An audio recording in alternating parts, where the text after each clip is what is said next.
الحمد لله الذي كفى وسلام على عباده الذين اصطفى أما بعد أعوذ بالله من الشيطان الرجيم بسم الله الرحمن الرحيم والله أخرجكم من بطون أمهاتكم لا تعلمون شيئا وجعل لكم السمع والأبصار والأفئدة لعلكم تشكرون. بزرگوں اور دوستوں، اللہ رب العزت نے اسلام میں سب سے پہلی آیات جو نبی صلی اللہ علیہ وسلم پر نازل فرمائی، اقرأ باسم ربک الذی خلق، اپنے رب کے نام سے جس نے تم کو پیدا کیا ہے پڑھنا لکھنا شروع کر دو. اللہ رب العزت سورہ رحمان میں فرماتے ہیں الرحمن علم القرآن خلق الانسان علمہ البیان. رحمان یہ اللہ کی ایک عظیم الشان صفت ہے، اور اس صفت کے برکت سے اللہ رب العزت نے انسان کو قرآن جیسی نعمت عطا فرمائی، اور یہ ساری انسانیت کے لیے قرآن ہے، صرف مسلمانوں کے لیے یا پھر جو اپنے آپ کو مسلم کہتے ہیں ان کے لیے یہ کتاب نازل ہوئی، ایسا نہیں ہے. اللہ رب العزت نے قرآن مجید میں مختلف جگہ پر یا ایھا الناس کر کے لوگوں کو مخاطب کیا. اس سے پتہ چلتا ہے کہ دنیا میں ہر بسنے والا انسان قرآن کا مخاطب ہے. یعنی جو بھی قرآن کو پڑھنا چاہتا ہے، سمجھنا چاہتا ہے، سیکھنا چاہتا ہے، اس کو اپنانا چاہتا ہے، اپنی زندگی اس کے اعتبار سے گزارنا چاہتا ہے، ہر ایک کے لیے اللہ رب العزت نے اس ہدایت کی کتاب کو لوگوں کے لیے نازل فرمایا. اور قرآن میں کئی مقامات پر اللہ رب العزت نے یا ایھا الناس، اے لوگوں یعنی لوگوں کو اپنی طرف متوجہ فرمایا. اور پھر اس کے بعد اللہ رب العزت نے اپنے حکم کو نافذ فرمایا. تو یہ اللہ رب العزت کا اس سے منشا یہ ہے کہ صرف ایمان والے اس کے مخاطب نہیں ہے، صرف ایمان والوں کے لیے کتاب نہیں ہے، بلکہ ساری انسانیت کے لیے یہ کتاب کو نازل کیا گیا. ھدی للعالمین، سارے عالم کی ہدایت کے لیے یہ کتاب ہے. جیسے اللہ کے رسول صلی اللہ علیہ وسلم رحمۃ للعالمین ہے، یہ کتاب ھدی للعالمین ہے، ھدی للناس ہے، ھدی للمتقین ہے. تو یہ ساری انسانیت کی ہدایت اللہ رب العزت نے اس کتاب میں چھپا کر رکھا ہے. اللہ فرماتے ہیں واللہ اخرجکم من بطون امہاتکم، کہ اللہ نے تم کو اپنی ماؤں کے پیٹ سے اس حال میں نکالا لا تعلمون شیئا، تم کچھ بھی نہیں جانتے تھے. دیکھیے اللہ رب العزت نے مختلف مخلوقات کو پیدا کیا. ہر مخلوق کے یہاں پر جب بچہ پیدا ہو رہا ہے وہ 2-3 منٹ یا 2-3 سیکنڈ یا 10-15 سیکنڈ منٹ کے بعد وہ اپنی ماں کو پہچانتا ہے، اپنے ماں کی چھاتی کو جانتا ہے اور اس سے دودھ پینا شروع کرتا ہے. لیکن انسان ایک ایسا مجبور، لاچار اور بے بسی کی حالت میں پیدا ہوتا ہے کہ یہ کئی گھنٹوں تک اپنی ماں کو نہ پہچانتا ہے، نہ اس کو یہ معلوم ہوتا ہے کہ اس کے رزق کا راستہ کہاں سے ہے. کئی گھنٹوں تک یہ نہیں جانتا، یہاں تک کہ ماں کئی مرتبہ اس کو اپنے سینے سے لگاتی ہے اور اس کو یعنی دودھ پلانے کی کوشش کرتی ہے، پھر بھی یہ دودھ پینے کے قابل نہیں ہوتا. اس لیے میں ہمیشہ کہتا ہوں کہ ساری مخلوقات میں جتنا عاجز انسان ہے اتنا عاجز کوئی نہیں ہے. اس لیے کہ دوسرے جانور پیدا ہونے کے بعد دوسرے منٹ میں چلنا، رہنا، اٹھنا، بیٹھنا جانتے ہیں، اور انسان کو اپنے پیروں پر کھڑے ہونے کے لیے کم سے کم 2.5-3 سال لگتے ہیں. دوسرے جانور عام طور پر 6-7 مہینے کے اندر اپنی ماں کا دودھ چھوڑ دیتے ہیں. انسان کو کم سے کم 2.5 سال تک دودھ پینا اپنے ماں کا ضروری ہے. اگر یہ 2.5 سال تک اپنی ماں کا دودھ نہیں پیتا ہے تو اس کے اعضاء، اس کے جسم میں کمزوری رہے گی، اس کے اعضاء میں کمزوری رہے گی، جو توانائی ماں کے دودھ کے ذریعے سے اس کے اندر پیدا ہونی چاہیے وہ پیدا نہیں ہوگی، اور بسا اوقات نفسیاتی طور پر ایسا بچہ احساس کمتری میں ہوتا ہے جو اپنی ماں کا دودھ مکمل مدت تک نہیں پیتا ہے، وہ نفسیاتی طور پر احساس کمتری میں ہوتا ہے، وہ اپنے آپ کو ہر جگہ پر کم محسوس کرتا ہے، حالانکہ اللہ نے ساری صلاحیتیں اس کے اندر رکھی ہوتی ہے، اس کے باوجود بھی اس کے اندر یہ احساس کمتری کا مادہ خود بخود پیدا ہوتا ہے، اس لیے کہ ماں جتنی مرتبہ اس کو اپنے سینے سے لگا کر دودھ پلاتی ہے، ماں کے جذبات دودھ کے ذریعے سے بچے کے اندر منتقل ہوتے ہیں۔ ماں اگر بہادر ہے، دیندار ہے، دین کا شوق رکھنے والی ہے، دین کے جذبات رکھنے والی ہے، دینی شغف اس کے اندر پیدا ہے، اور تعلیم اور تعلم سے یا پھر کہ قرآن سے، ذکر سے، تلاوت سے اگر اس کو شوق اور شغف اور اس کا مشغلہ ہے تو ہونے والا بچہ جو اس کا جو دودھ پیتا ہے، ماں کے دودھ کے اثرات کے ذریعے سے اس کے اندر یہ ساری چیزیں منتقل ہوتی ہے۔ جب ماں دودھ پلاتی ہے، اگر وہ وضو سے دودھ پلاتی ہے تو وہ وضو کی برکت سے ماں کی پاکیزگی اس کے اندر سرایت کر جاتی ہے۔ حضرت ٹیپو سلطان رحمۃ اللہ علیہ کے بارے میں واقعہ لکھا ہے کہ ان کی ماں کو کسی نے آ کر کہا کہ تمہارے بیٹے کو شیر نے مارا، تو ان کی ماں کہنے لگی ایسا ہو ہی نہیں سکتا کہ میرے بیٹے کو شیر مارے گا۔ تھوڑی دیر کے بعد جب ٹیپو سلطان رحمۃ اللہ علیہ اپنے گھر پر پہنچے تو ماں نے اللہ کا شکر ادا کیا، وہ جو جس نے خبر پہنچائی تھی وہ کہنے لگا کہ تم اتنا اعتماد کے ساتھ میں کیسے کہنے لگے کہ میرے بیٹے کو شیر نہیں مار سکتا؟ تو وہ کہنے لگی کہ جب بھی میں نے اپنے بچے کو دودھ پلایا باوضو دودھ پلایا، تو یہ باوضو دودھ پلانے کی برکت یہ تھی کہ مجھے پورا بھروسہ تھا کہ میرے بچے کو کوئی مخلوق نقصان نہیں پہنچا سکتی ہے۔ حضرت خواجہ معین الدین چشتی رحمۃ اللہ علیہ کے بارے میں لکھا ہے کہ ایک سفر میں یعنی وہ نکلے تو کئی لاکھ لوگوں نے ان کے ہاتھ پر اسلام قبول کر لیا، اور کئی ہزار لوگوں نے ان کے ہاتھ پر توبہ کی، یعنی وہ جہاں سے گزرتے لوگ ان سے ملتے، ان کے مجلس میں بیٹھتے اور ان کے ہاتھ پر توبہ کرتے اور اپنی زندگی کو نئے سرے سے شروع کرتے اور عبادت میں اور تقوی میں گزارنے کا ان سے عہد و پیمان کرتے اور اپنی زندگی کو ویسا بنانے کی کوشش کرتے۔ تو کئی ہزار لوگوں نے ان کے ہاتھ پر توبہ کی اور کئی لاکھ لوگوں نے ان کے ہاتھ پر ایمان لایا۔ جب سفر ختم ہو گیا واپس اپنے گھر پر پہنچے، گھر پر پہنچنے کے بعد ان کے چہرے پہ ایک قسم کی عجیب نورانیت اور خوشی کے آثار ظاہر ہو رہے تھے۔ ماں نے پہچان لیا کہ کوئی یعنی خرق عادت واقعہ اس کے ساتھ میں پیش آیا ہے، یعنی عادت کے خلاف کوئی واقعہ اس کے ساتھ میں پیش آیا ہے، جس کی بنیاد پر اس کی پیشانی چمک رہی ہے اور اس کے چہرے پہ ایک قسم کی یعنی چمکاہٹ اس کے چہرے سے ظاہر ہو رہی ہے۔ تو پوچھا بیٹا کیا بات ہے، کیا آج اتنے خوش لگ رہے ہو اور تمہارا چہرہ چمک رہا ہے، کیا بات ہے؟ تو کہنے لگے کہ اماں جان آج تو غضب ہو گیا کہ میں جس راستے سے گزرتا کئی ہزار لوگوں نے میرے ہاتھوں پر توبہ کی، مسلمانوں نے توبہ کی، اور کئی لاکھ لوگوں نے میرے ہاتھ پر اسلام قبول کر دیا۔ تو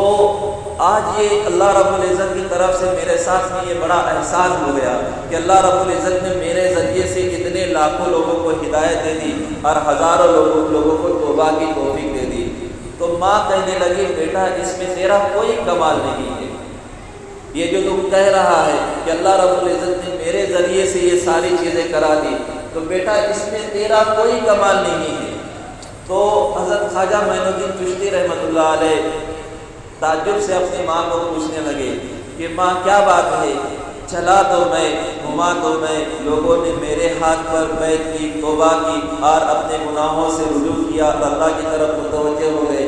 لاکھوں لوگوں نے میرے ہاتھ پر اسلام قبول کر لیا، یہ تو میرا اپنا کمال ہے، یعنی میرے اندر جو اللہ رب العزت نے خوبیاں رکھی ہے ان خوبیوں کی بنیاد پر اللہ رب العزت نے لوگوں کے ساتھ میں یہ معاملہ کیا۔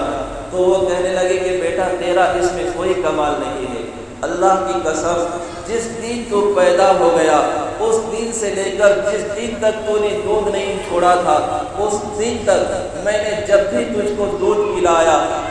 باوضو ہو کر دودھ پلایا اور اللہ کے ذکر کے ساتھ میں دودھ پلایا، جس کی برکت یہ ہے کہ آج تو دیکھ رہا ہے کہ تیرے ہاتھوں پر لاکھوں لوگوں نے اسلام کو قبول کر لیا اور ہزاروں لوگوں نے تیرے ہاتھ پر توبہ قبول کر لی۔ تو یہ تیرا کمال نہیں ہے بلکہ وہ میرے وہ دودھ پلانے کا کمال ہے اور میرے وہ ذکر کا کمال ہے، جس کی بنیاد پر اللہ رب العزت نے تیرے ساتھ میں یہ معاملہ کیا۔ لکھا ہے علماء نے کہ جب وہ بولنے لگے تو ان کو 15 پارے حفظ یاد تھے۔ کتنے پارے حفظ یاد تھے؟ 15 پارے حفظ یاد تھے۔ ان کے استاد جب ان کو پڑھانے لگے انہوں نے بسم اللہ پڑھائی تو یہ بسم اللہ سے سورہ فاتحہ شروع کی اور پورے 15 پارے ایک ساتھ میں انہوں نے اپنے استاد کو سنایا۔ استاد کو حیرت ہو گئی، جا کر ماں سے پوچھا کہ کیا بات ہے، آپ کا بچہ تو پہلے قرآن کو جانتا ہے، اور پوچھا کہ کتنے پارے اس کو سنایا؟ کہنے لگے کہ 15 پارے آپ کے بچے نے ایک بیٹھک میں سنا دیا۔ وہ کہنے لگے کہ جب میں حاملہ ہو گئی، یعنی جب یہ میرے پیٹ میں آ گیا، تو جب سے یہ میرے پیٹ میں آیا میری عادت یہ تھی کہ دن بھر میں جو کام کاج کرتی تھی، وہ حافظ قرآن تھی، حافظہ تھی، تو دن بھر میں جو میں کام کاج کرتی تھی تو میرے دن بھر کے کام کاج کے درمیان میں جو قرآن پڑھتی تھی صبح سے لے کر رات کو سونے تک، تو روزانہ میرے 15 پارے ختم ہوتے تھے، روزانہ میرے 15 پارے ختم ہوتے تھے۔ الف لام سے شروع کرتی 15 پارے ختم ہوتے، پھر دوسرے دن پھر الف لام سے شروع کرتی 15 پارے ختم ہوتے تھے، جس کی بنیاد پر اللہ رب العزت نے ماں کی پیٹ میں ان کو 15 پارے حفظ یاد کرائے۔ اب دیکھیے اگر ایک ماں بنتی ہے، ایک عورت بنتی ہے، ایک عورت اگر دین پر چلتی ہے، دین کے تقاضے کو اوڑھتی ہے، دین کو اپناتی ہے اور دینداری کے اعتبار سے زندگی گزارتی ہے، تو پھر نسلیں جو ہوتی ہیں وہ دین پر چلنے والی بنتی ہے۔ خواجہ فرید الدین گنج شکر رحمۃ اللہ علیہ بہت مشہور واقعہ ہے، جب بچہ پیدا ہو گیا تو اب جب یہ بولنے لگا، مدرسے میں جانے لگا، تو ماں باپ نے بیٹھ کر یہ مشورہ کیا کہ اب ہمارا بچہ بولنے لگا ہے، مدرسے میں جانے لگا ہے، علم حاصل کرنے لگا ہے، اب ہم کو اس کی تربیت کے بارے میں فکر مند ہونا چاہیے۔ پہلے کے ماں باپ اپنے بچوں کے تربیت کے بارے میں فکر کرتے تھے، آج کے ماں باپ کا کیا حال ہے؟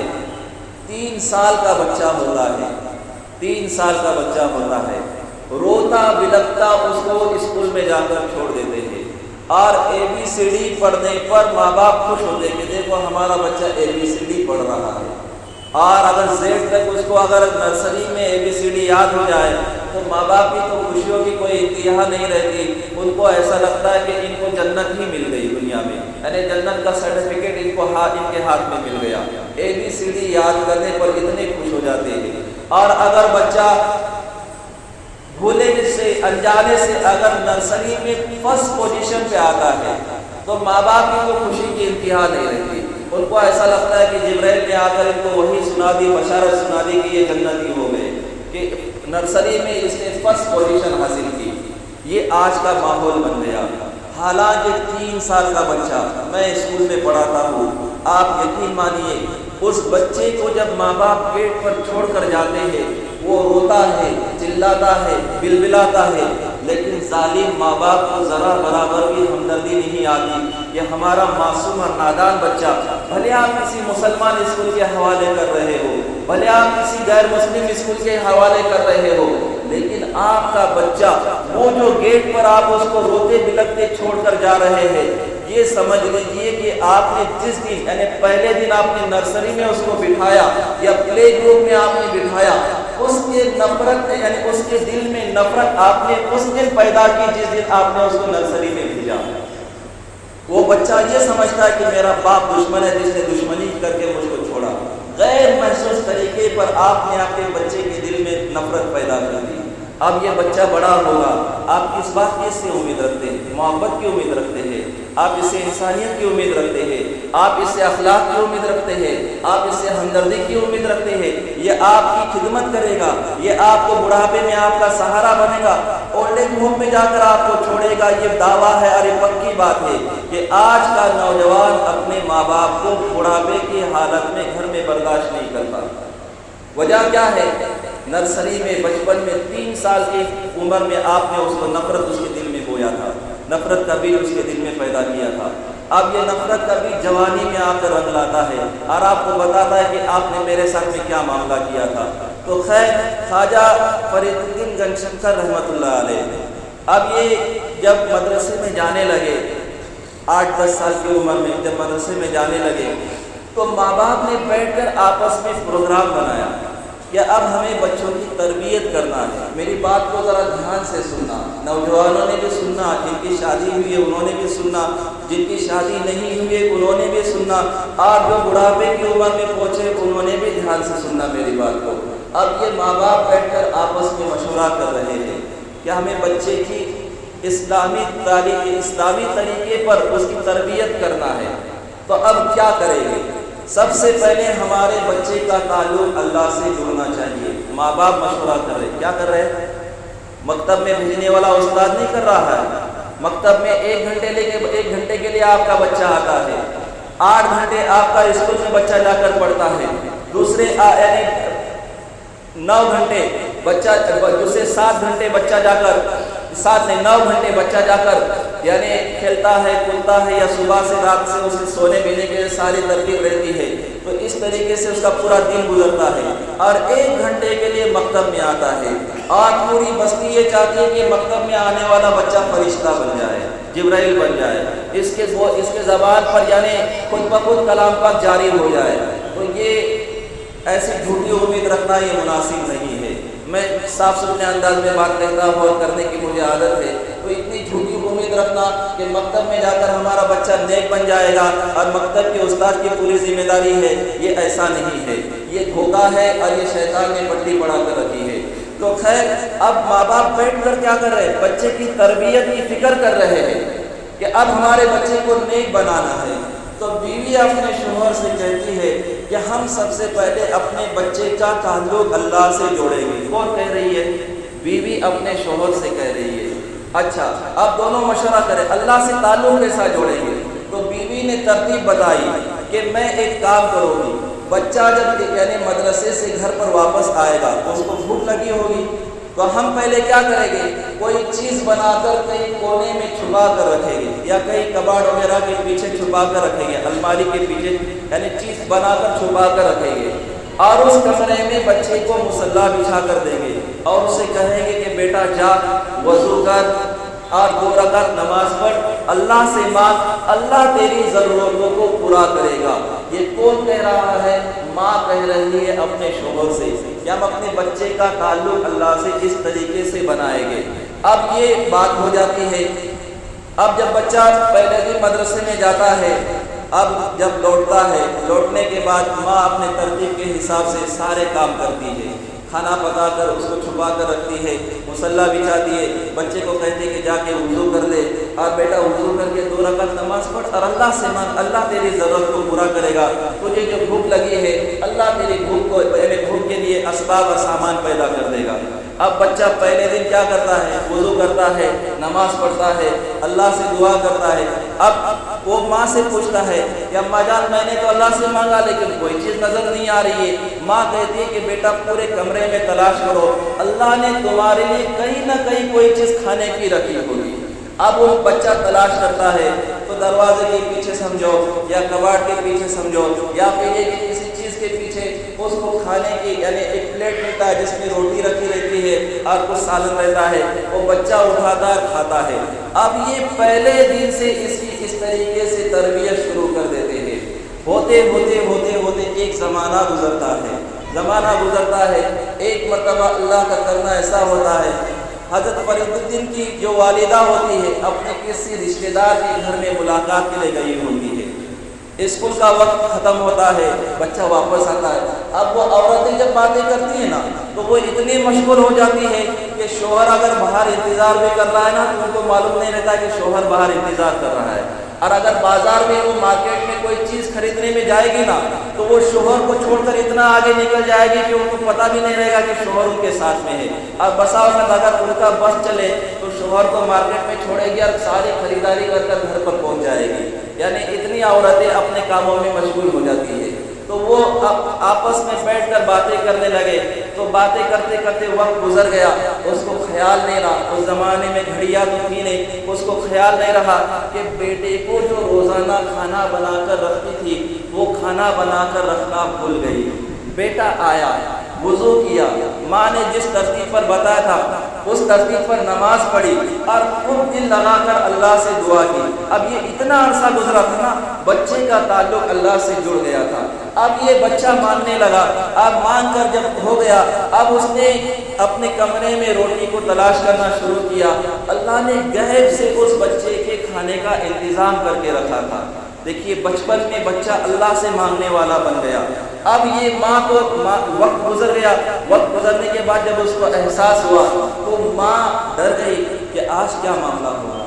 آج اگر اس کا یقین اللہ سے ٹوٹ گیا تو یہ زندگی بھر اللہ سے نا امید ہو جائے گا, اللہ سے بدظن ہو جائے گا. اب یہ اس گھر سے نکلے اپنے رشتے دار کے, روتے ہوئے, آنسو بہاتے ہوئے, اللہ سے دعا کرتے ہوئے, گڑ گڑاتے ہوئے کہ باری تعالیٰ اتنے سال میں نے میرے بچے پر محنت کی, آج اگر اس کا یقین ٹوٹ گیا تو پھر یہ زندگی میں تجھ سے کبھی امید نہیں رکھے گا. ماں یہ دعا کرتے کرتے گھر پر پہنچی تو دیکھا کہ بچہ چارپائی پر آرام سے سویا ہوا ہے,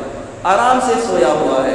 اب ماں نے کیا کیا, جلدی جلدی کھانا تیار کیا اور پھر ایک کسی چیز کے پیچھے جو چھپاتی تھی وہاں جا کر چھپایا. بیٹے کو پیار سے اٹھایا اور کہا کہ بیٹا جا کے وضو کر لے اور نماز پڑھ لے, 2 رکعت نماز پڑھ اور اللہ سے مانگ لے, اللہ تیرے کھانے کا انتظام کر دے گا. وہ کہنے لگا اماں جان آج تو میرا معاملہ میرے اللہ نے حل کر دیا. میں نے 2 رکعت میں نے وضو کیا, 2 رکعت نماز پڑھا اور اللہ سے دعا کی. اب میں نے جہاں یعنی روزانہ کھانا ملتا تھا وہاں جا کر میں نے کھانا تلاش کیا. آج مجھے جو روٹی ملی وہ روز کی روٹی سے بہت زیادہ لذیذ اور بہت زیادہ ٹیسٹی تھی.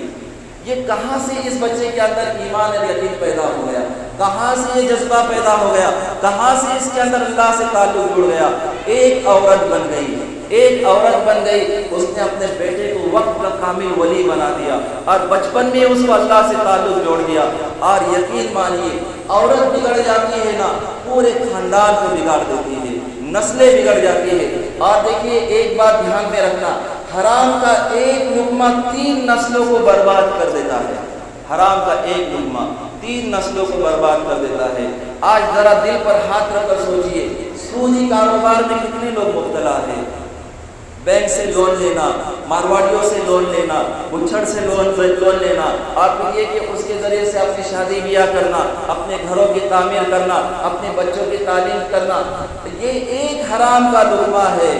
یہ 3 نسلوں کو بگاڑ دیتا ہے. اور حدیث میں آتا ہے اللہ کے رسول صلی اللہ علیہ وسلم فرماتے ہیں کہ ایک گناہ 7 نسلوں تک باقی رہتا ہے, ایک گناہ 7 نسلوں تک باقی رہتا ہے. ابو داؤد شریف کی روایت ہے اگر عورت نیک بن گئی, عورت نیک بن گئی, اللہ کی قسم پورا گھر جنت بن جائے گا. اور اگر عورت بری بن گئی, عورت بدکار بن گئی, عورت اگر گناہگار بن گئی, عورت اپنے شوہر کی نافرمان بن گئی, عورت اگر اپنے گھر میں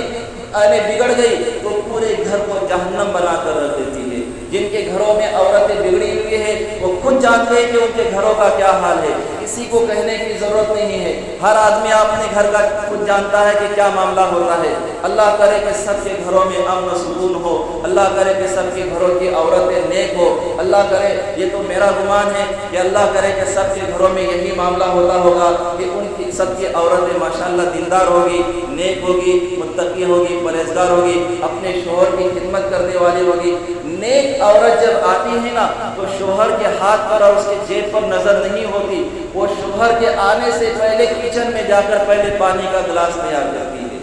کہ میرا شوہر آئے گا، جوتے نکالے گا، شوز نکالے گا، اور جب بیٹھے گا تو سب سے پہلے میں اس کو پانی کا گلاس دوں گا، اور مسکراتے ہوئے ہنستے ہوئے اس کا استقبال کرتی ہے، دروازہ کھولتی ہے، اور پھر اس کو ہنستے ہوئے پانی پیش کرتی ہے۔ یہ صبح سے شام تک جو تھک کر آیا تھا نا، اس کی پوری تھکان دور ہو جاتی ہے۔ تو میرے بزرگوں اور دوستوں، کہنے کا مطلب یہ ہے کہ اگر عورتیں دیندار بن جائے تو ہمارا گھر انشاءاللہ جنت بن جائے گا، اور جنت میں ہی یعنی دنیا میں ہی ہم اپنے گھر کو جنت سمجھنے لگ جائیں گے، لیکن اگر یہی اس کے خلاف معاملہ ہو گیا تو ہمارا گھر جہنم بن جائے گا، اور زندگی اجیرت بن جائے گی، جینا مشکل ہو جائے گا، دوبر ہو جائے گا۔ تو میرے بزرگوں اور دوستوں، اللہ کے فضل سے الحمدللہ یہ 4 سال کی ہماری کوشش تھی۔ ہمارے ٹرسٹی ہے جو ہمارے زکاتی صاحب ہے، اللہ ان کو بھی جزائے خیر دے، دوسرے ٹرسٹی حضرات ہیں ان کو بھی اللہ جزائے خیر دے، کہ انہوں نے، میں بار بار ان سے کہتا رہا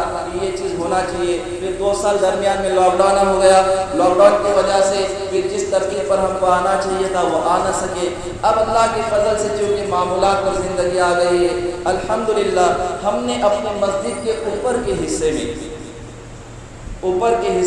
دوپہر کو 3 بجے سے لے کر 5 بجے تک عالمیت کا کورس عورتوں کے لیے ہم نے جاری کیا ہے، یعنی اس کا اجرا کیا ہے، کل سے وہ شروع ہو گیا ہے۔ تو ہماری یہ درخواست